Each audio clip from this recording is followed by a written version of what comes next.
He's comfortable. He's comfortable in his own skin. He's comfortable within his skill set.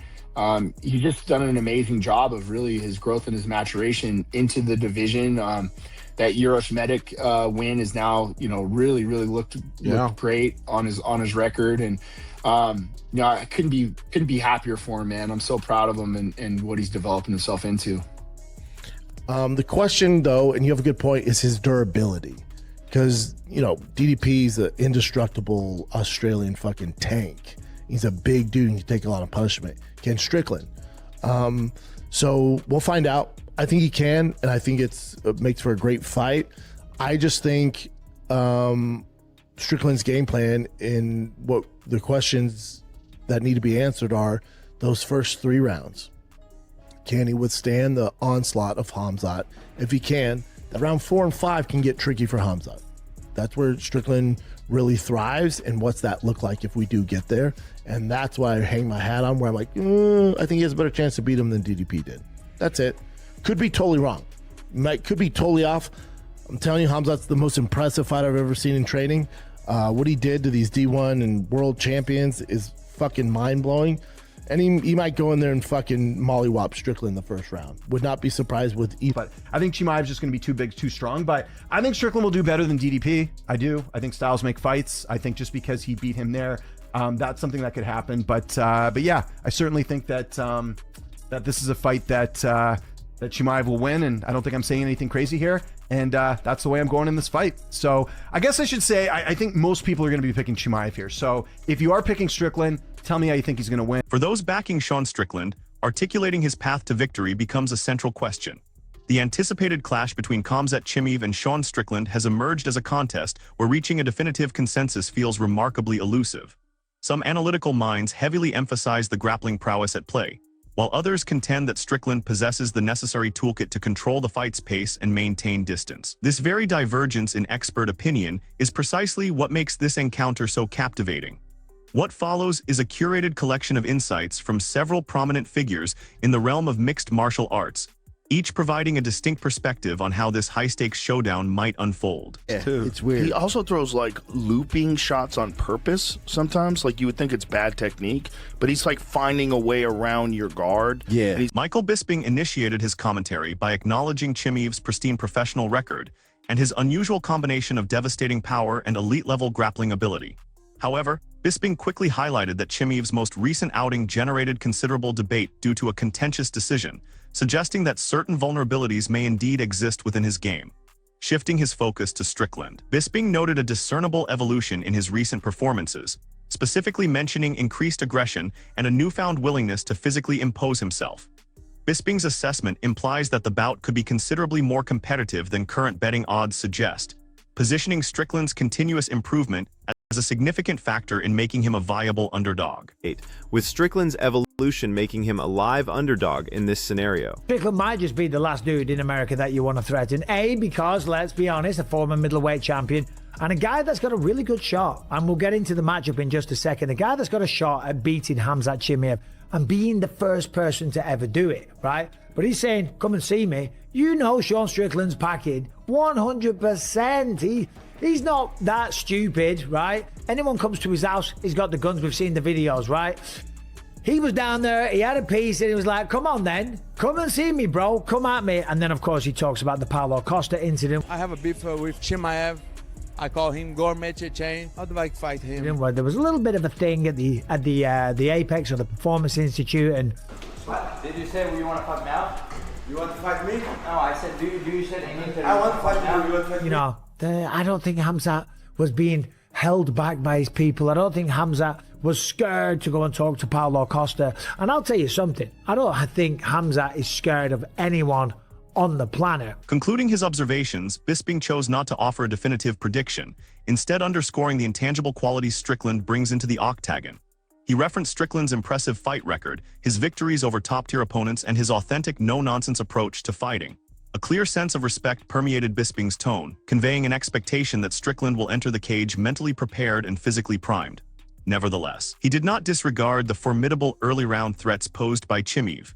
His final impression suggested a grueling encounter, one where Chimaev might hold a slight advantage, but would undoubtedly face a far more challenging night than many anticipate. be that easy for Khamzat to take down. I do think he will get him down because Khamzat's wrestling is next level. But as I said, the jiu-jitsu of Sean Strickland is very, very tricky. It's creative. He believes in himself. He's got his mojo back after beating Fluffy Hernandez. He's been at the top of the game for a long time. He's beat people like Nazardine Imavov.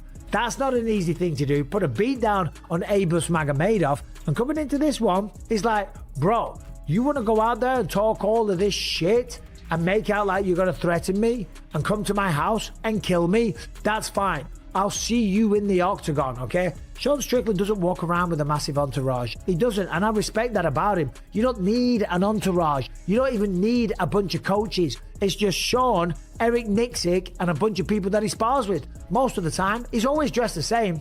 He's always got a white t-shirt on and a pair of jeans, right? Your nuts are probably full gray, dude. How much TRT are you on, dude? Relax. Enough to put you in your place. Don't worry about it. He's a simple man that fights his goddamn ass off, talks his mind, which you've got to respect. At least you know where you stand with Sean Strickland. The man's not false. Eric Nicksick then delved into specific tactical details, outlining what he believes Strickland must execute to achieve success. He emphasized the critical nature of the opening rounds, advising Sean to refrain from reckless engagements and actively resist Chimaev's explosive tendencies. The core of this strategy revolves around preventing early takedowns and meticulously avoiding significant counterstrikes. Nicksick subsequently pivoted to the championship rounds, identifying them as the phase where Strickland could truly assert his dominance. His vision involved systematically depleting Chimaev's gas tank, then capitalizing in the later stages once fatigue sets in and opportunities to apply sustained pressure multiply. Later stages when fatigue becomes a factor and opportunities to press forward increase. Tired by the end of the second round or something like that. So minimizing risk, but also allowing your guy to do what he does really well, and that's put pressure on people. But doing it smartly. You know, you don't want to overthrow, you don't want to be keeping yourself off balance, because that's where Khamzat does a very good job of making his connections. So keeping him calm and cool, certainly in the first couple rounds, is going to be very important. And then once we can start taxing Khamzat later in the later rounds, if it gets that far, then that's where I feel like Sean can start opening up and applying his game plan. Nicksick subsequently transitioned to a more technical dissection of Chimaev's skill set, and his tone became noticeably more cautious. He underscored Chimaev's seamless ability to transition between striking and grappling, particularly his unpredictable changes in level. Nicksick issued a warning that conventional defensive maneuvers, such as securing underhooks, could inadvertently backfire by creating openings for Chimaev's potent overhand strikes. His message was unequivocal. This contest extends beyond mere grit or heart. It demands avoiding errors, maintaining unwavering discipline, and denying Chimaev the crucial openings he masterfully exploits. Giving Chimaev the openings he thrives on. I think you're looking for tendencies within his striking. I said this numerous times because I've got to hold pads for him. He's very good at blending his level changes into his striking and his wrestling. And I think that, to me, is something you have to be very aware of. Is, you know, guys tend to underhook. And when you underhook, you're automatically making an attachment. You're inviting him to go chest to chest with you. So there's a couple layers of defense that I think we have to get ahead of. I don't want to put out there, but then you also can't be committed to dropping underhooks, because that's going to set up his overhand without you allowing yourself to have a lead arm defense. So there's a lot of things I think that you know, we have to make sure that we're shoring up. And then also just the pace and the cardio that we're expecting him to be able to have. You know, obviously going out to California and working with Coach Cal, I think that's a great addition to his camp and his team. So how do we combat that, and how do we counteract that new element of cardio that he's bringing to the table? John Anik began by admitting his enjoyment of the volatile atmosphere surrounding intense rivalries, citing the heated exchanges between Kamaru Usman and Colby Covington as a prime illustration. However, when discussing Chimaev, Anik shifted his focus, pointing out that the excitement surrounding him transcends typical trash talk. He characterized Chimaev as one of the most electrifying fighters on the roster, capable of delivering either rapid-fire finishes, akin to his performance against Robert Whittaker, or grueling wars of attrition, reminiscent of his battle with Gilbert Burns. Anik then tempered expectations regarding the pre-fight drama, suggesting that both combatants possess too much mental fortitude to be swayed by verbal exchanges. In his estimation, the outcome hinges not on who spoke the most, but on who executes their game plan more effectively. He predicted that Chimaev would aim to bring the fight to the ground as swiftly as possible, viewing grappling as his clearest route to victory. Yeah, you're wise to acknowledge Nassourdini Mavov. I know he had the head-to-head loss against Sean Strickland, but on merit deserves a title shot, and it seems as though he will wait. I think a lot of the preamble leading up to Chimaev versus Strickland really is much ado about nothing, because they're both mental giants in my mind. And Sean Strickland will probably tell you there was a time where he wasn't as mentally fortified and forged as he is right now. Khamzat Chimaev, in our first fighter meeting, we haven't had all that many fighter meetings with him of late, but he even said back then, like, I want a war. Before he had the war against Gilbert Burns, that's what Khamzat Chimaev wanted. These guys are built for this. They're built different. They're made for this. Whatever trite phraseology you want to use, I just think that anything that happens hyperbolically leading up to the fight is going to be fun. It's going to be promotionally electric. But I do think, to your point, it comes down to the martial arts and how Sean Strickland is going to be able to hold up in the wrestling and grappling world, where Khamzat Chimaev theoretically will want to take this fight with immediacy. When Brendan Schaub was pressed on whether Strickland truly stood a chance, he conceded a degree of concern. After witnessing Chimaev's dominant performance against Dricus du Plessis, Schaub acknowledged the very real possibility of a similarly lopsided outcome against Strickland, perhaps even a worse one. Yet Schaub offered a slight counterpoint, arguing that Strickland's ground game is considerably more developed than many give him credit for, and that underestimating this particular aspect could prove to be a significant error. Far more developed than people give him credit for, and that underestimating that aspect could be a mistake. Fan question, be honest, what really makes you think Strickland can even come close to winning? Because from what I saw with Khamzat versus DDP, I see the same thing happening with Strickland, just more violent. You might be right, brother. Yeah, you might be right. You might be right. I think Strickland has a better ground game and has a better chance of getting back to his feet. And I don't think Strickland is going to sit there and let him crucifix him and do nothing. But to your point, I do think Khamzat heard the criticism, so he's going to be looking for finishes, and he's going to be a lot more violent on the ground.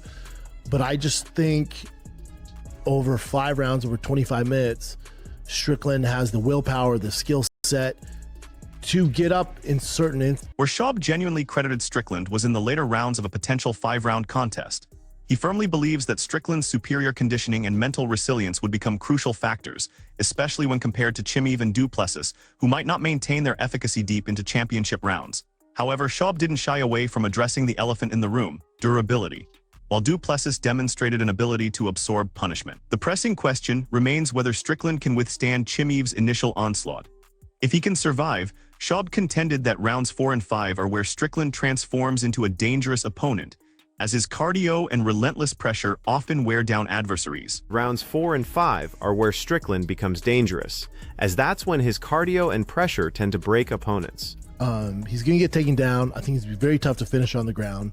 I think he's more savvy on the ground, and I think his cardio is definitely better than Khamzat's and better than DDP's.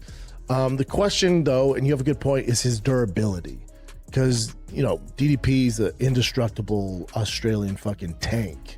He's a big dude and he can take a lot of punishment. Can Strickland? So we'll find out. I think he can, and I think it makes for a great fight. I just think Strickland's game plan and what the questions that need to be answered are those first 3 rounds. Can he withstand the onslaught of Khamzat? If he can, the round 4 and 5 can get tricky for Khamzat. That's where Strickland really thrives, and what's that look like if we do get there? And that's why I hang my hat on, where I'm like, I think he has a better chance to beat him than DDP did. When James Lynch finally delivered his prediction, he ultimately sided with Khamzat Chimaev, though not in the overwhelming fashion many observers expect.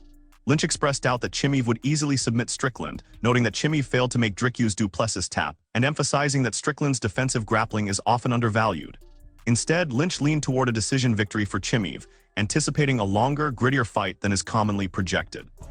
I don't think Sean Strickland will have lightning strike twice. Of course, he got that big upset over Israel Adesanya a couple years ago. I think Chimaev's going to win. However, I don't think he's going to finish Strickland. We looked at the fan voting here. Majority of fans do feel it'll be by submission. He's fighting a guy in Sean Strickland who has never been submitted in his career. And you look at all the fights he's had, 37 total. I don't know if Chimaev will be able to do it. But we'll see, though. Because he wasn't able to submit DDP. We'll see how Strickland's submission defense is, but I think it'll be a little bit better. So a couple of reasons why I think decision and not finish. Let's go with this. Like I mentioned there, Strickland never been submitted in 37 career fights. He's got 76% takedown defense, so I think his takedown defense will be better than what we saw against DDP. Although saying that, Chimaev did make DDP look really average, and DDP obviously, or below average, I should say, and DDP obviously beat Strickland twice. Strickland's been knocked out 2 times. The first one, so knockout could happen too, right? People could say knockout. We do have some people picking knockout, just 5% saying knockout.